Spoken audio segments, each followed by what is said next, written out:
could be this morning.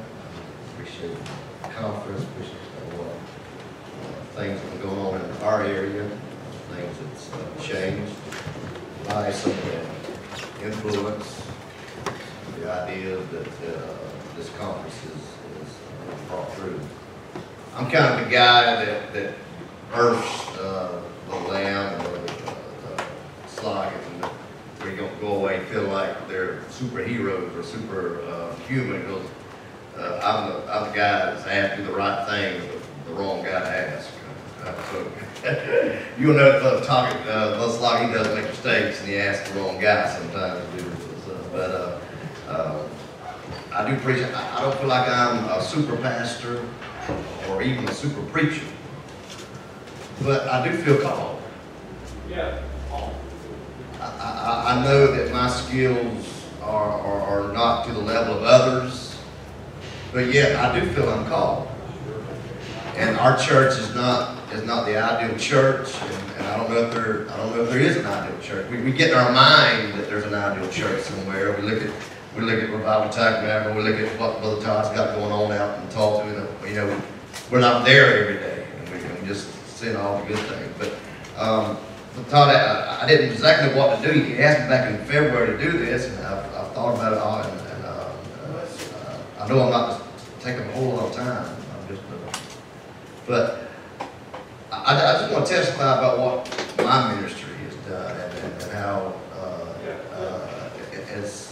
and what's changed as come, seeing my wrong, seeing my faults, seeing my shortcomings, and doing something about it. A lot of times we'll see our shortcomings, a lot of times we'll see our faults. I've seen them years ago, but it was just in the flow. You know, I knew that there was something wrong when you had convictions that hindered you from reaching the lost. That was an underlining thought, and I've been pastor, or I've been called for 14 years now. I was 25 and got saved, and I started pastoring when I was 27. Probably didn't need to be, probably shouldn't have, but I was. But went into that small church and went out and wanted to do just what we're doing now. I've done for a short period of time. We went out and like other endeavors that the Holiness Church has done. You went out there and you invite everybody. Nobody came, and you give up, and then you got your pulpit and you bragged on yourself how nobody wants to come here because you're too straight or it's just too hard and nobody wants. So the first church I pastored for 3 years and just got discouraged and moved on. You know, second church, another church, a new church, a refreshing. But the same thing happened again. You know, you went out and you felt like you was reaching for folks, but you really wasn't. You was just helping you or giving yourself an excuse. You did do the effort, but I found out that there's no cause or no reason to bring somebody in to kill them. If you invite somebody into your churches and you're not willing to nurture you and be understanding and be merciful and be tactful, even when you're preaching the right things, then you're just spitting in the wind. And the third church that I pastored was the most successful church that I pastored. Stayed there 6 years. And we had one convert in 6 years. I had 8 to leave before I got there because they felt like I was too straight of a preacher. I had one convert that a lady that had moved in beside her sister and started coming to our church, and that was my one convert in 6 years. But I had some encouragement by men that I love, and they're good preachers, they're good pastors, but they comfort me in the wrong way. One, they told me, you got to be preaching it right, or you know, you're preaching it right. That's why you're losing members. That's why folks ain't getting in, so they're gonna get out. And the second comforting that I received that was damnable to my ministry was sometimes we're just in the maintenance business. We're just maintaining what's there. Made me feel, comforted me. It did. You know, you ain't losing nobody, but you ain't getting, sometimes we're just called to maintain. And I got tired of being the heavy and got tired of being the maintenance guy. Yeah.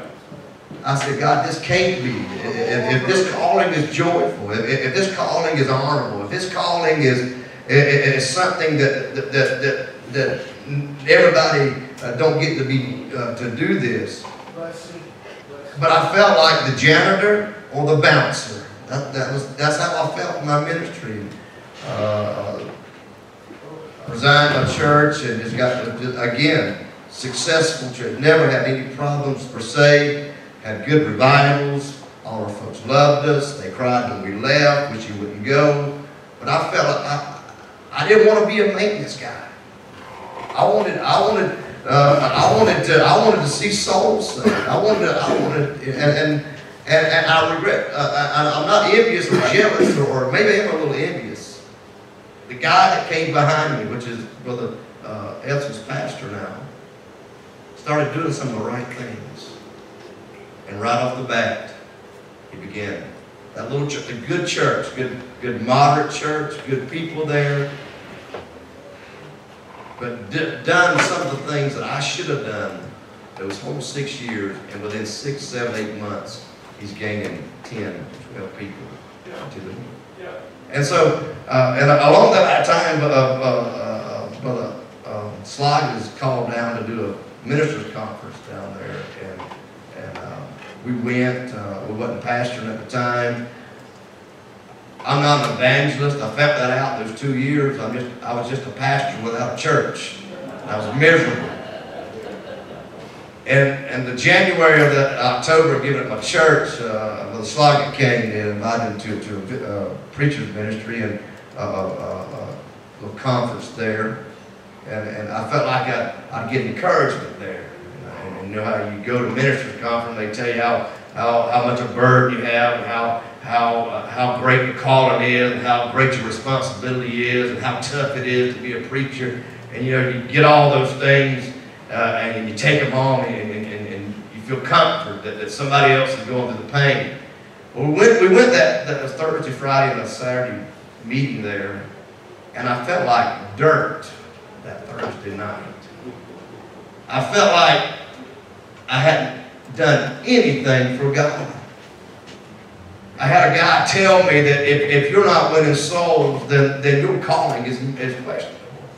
If you're not out trying to get people to come to the house of God, then what? And so I said, God, there's got to be something different. There's got to be something that we're not doing that brings the joy of pastoring, of the joy of preaching the gospel. So just got to getting knowing Brother Todd and is getting closer and his ideas, and he's got listening some of the preachings that's affiliated with this conference, with this movement, and felt like it's all right to love people. Yeah. I had an idea that I wanted my church to be for my senior preachers that I had so much honor, so much respect for. I wanted them to come by and say, "You got a good church," or you know, or keep up the good work. I didn't want them to come by and see what looked like would be a compromised church or a loose church, or why you got this and why are they singing special? Why is this? Yeah. And I don't do anything rebellious. I don't do anything in spite. And I know there's a fine line sometimes with that. But I do want to do things right. And so we began getting closer to Sloggett's ministry and what HMA is doing. And we took a church, October will be 2 years, and we began to implement some of these things and why did he have the phone?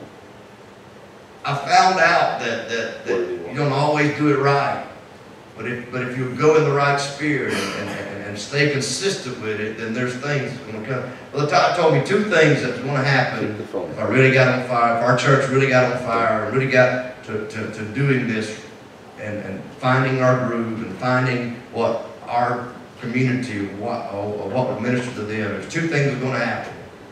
He said, you're going to minister to folks, and folks are going to get saved in your church that don't come to your church. They're going to go to somebody else's church. 6 people. That happened right to start with. You know, I wanted 2 or 3, 4 for my own first, and then let that happen. But that happened just like he said it would do. And another thing happened that he said it would do. He said, if you'll go out and you'll try to win the least, God will send you somebody to help you. And that happened just like he said it happened. We reach out to the trailer. We have our church is located. There's a low-income apartment building 2 blocks behind us with crack houses and all sorts of drug going on in that area. And then in front of our church is middle-class working folks with trailer parks at the edges and all, just a perfect environment for outreach.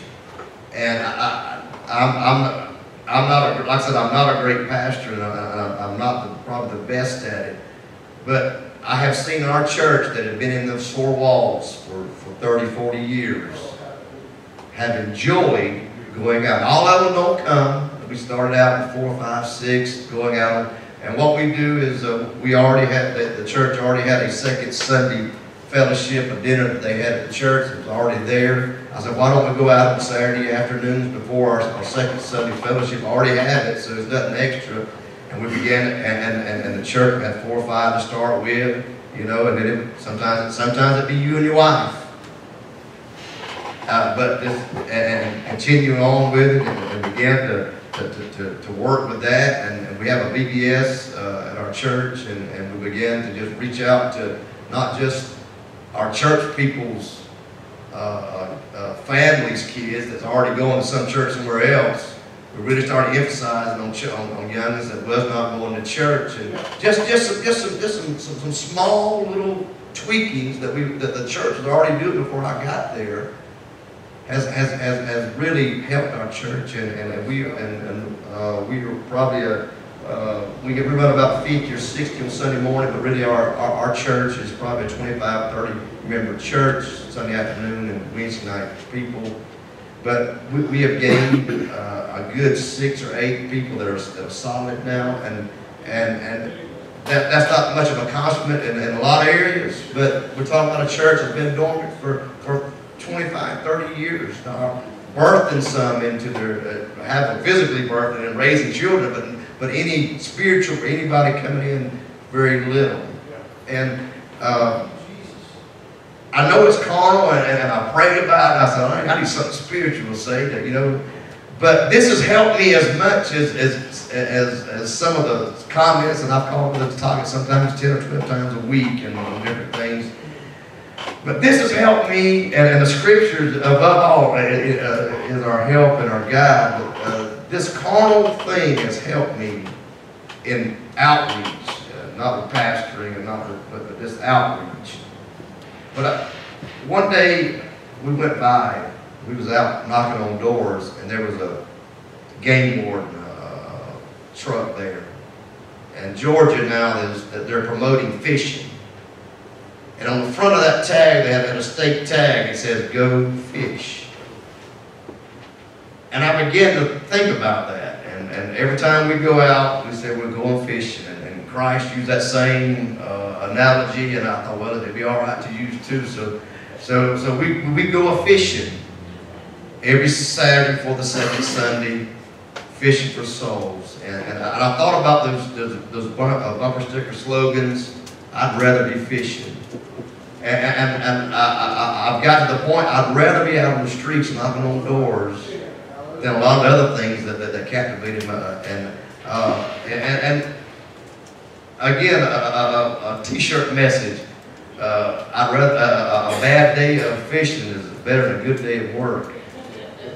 And I took some of these things and and talked to our people about it. I said, if we had a bad day, yeah, nobody seemed like they even had an interest in even coming to our church, and probably won't, maybe. I don't know, don't even want to speak that. But a good day, but a bad day of fishing is better than a good day of whatever you were going to do for the kingdom of God. And so, and I found out that, and I know we're doing a serious work, we are. But you know, it's fun. We have had some fun times out on the streets. I don't mean to make this I don't mean to make this light, but and now we're up to about 10 or 12 that's pretty faithful, but every the Saturday we go out. And we've had some, a lot of times when we get through, we'll go by the Dairy Queen, get ice cream. And there's something funny about an overweight deacon getting run by a basset hound out of a yard. You know?